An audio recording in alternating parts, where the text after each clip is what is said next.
మాచర్ల కోర్టులో Pinnelli brothers లొంగిపోయారు. Junior అదనపు civil judge కోర్టుకు వచ్చి సరెండర్ అయ్యారు. ఎలాంటి అవాంఛనీయ ఘటనలు జరగకుండా పోలీసులు బందోబస్తును ఏర్పాటు చేశారు. వెల్దుర్తి మండలం గుండ్లపాడుకు చెందిన టీడీపీ నాయకులు జవ్విశెట్టి వెంకటేశ్వర్లు కోటేశ్వరరావులను మే 24న హత్యకు గురయ్యారు. గ్రామంలో ఆధిపత్య పోరును తమకు అనుకూలంగా మలుచుకొని జంట హత్యలకు పరోక్షంగా సహకరించారని పోలీసులు పిన్నెల్లి సోదరులను A6, A7 గా చేర్చి కేసు నమోదు చేశారు. ఈ కేసులో వారు దాఖలు చేసుకున్న ముందస్తు బెయిల్ పిటిషన్ను కింది కోర్టు, హైకోర్టు రద్దు చేయగా సుప్రీంకోర్టులో సవాలు చేశారు. అక్కడ కూడా బెయిల్ పిటిషన్ రద్దయింది. 2 వారాల్లో లొంగిపోవాలని గత వారం సుప్రీంకోర్టు సూచించింది. దీంతో పిన్నెల్లి సోదరులిద్దరూ కోర్టులో లొంగిపోయారు. పిన్నెల్లి బ్రదర్స్ కోర్టులో సరెండర్ అవుతున్న నేపథ్యంలో మాచర్లలో 144 సెక్షన్ పోలీస్ యాక్ట్ 30 అమలు చేశారు. మరిన్ని పూర్తి అప్డేట్స్ మా కరెస్పాండెంట్ నాగేశ్వరరావు అందిస్తారు. నాగేశ్వరరావు, ఇప్పటికే మాచర్ల కోర్టులో పిన్నెల్లి బ్రదర్స్ లొంగిపోయారు. ఎటువంటి సిచ్యువేషన్ నెలకొని ఉంది అక్కడ? ఏదైతే పల్నాడు జిల్లా మాచర్ల నియోజకవర్గం సంబంధించి మాజీ ఎమ్మెల్యే వైఎస్ఆర్సీపీ నేతలు ఏదైతే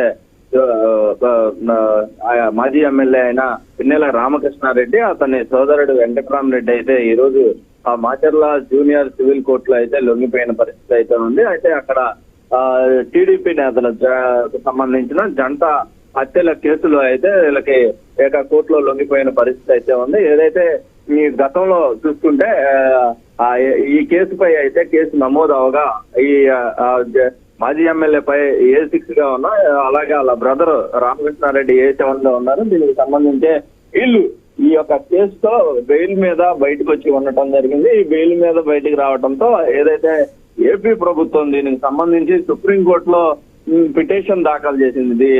దీనికి సంబంధించి బెయిల్ పిటిషన్ పై అయితే మాత్రం వెంటనే దానికి సంబంధించి ఆ విచారణ చేపట్టిన అనంతరం దీనికి సంబంధించి పిన్నెల రామకృష్ణారెడ్డిని అలాగే వాళ్ళ సోదరుడు వెంకటరామరెడ్డిని ఇద్దరికి కూడా బెయిల్ అయితే క్యాన్సిల్ చేసిన పరిస్థితి అయితే ఉంది. దీనికి సంబంధించి ఈ రోజు లొంగిపోవాలి అంటే గత నెల 28వ తారీఖున సుప్రీంకోర్టు ఆర్డర్ ఇచ్చింది. దీనికి సంబంధించి వారం 10 రోజుల్లో గడువులో పోలీసులకి కోర్టులో లొంగిపోవాలని సుప్రీంకోర్టు ఆదేశాలు జారీ చేయడం జరిగింది. దీంతో ఈ రోజుతో వారు ఇచ్చిన గడువు ముగినుండటంతో ఈ రోజు పిన్నెల రామకృష్ణారెడ్డి, అతని సోదరుడు వెంకటరామరెడ్డి ఇద్దరు కూడా మాచర్ల కోర్టులో లొంగిపోయిన పరిస్థితి. ఏదైతే వాళ్ళు వైసీపీ నేతలు కావటం, అక్కడ వైసీపీ నేతలను కూడా ఎవరు ఏ గొడవలకి తావు లేకుండా ఉండే విధంగా అయితే పోలీసులు చర్యలు తీసుకున్నారు. 144 సెక్షన్ అయితే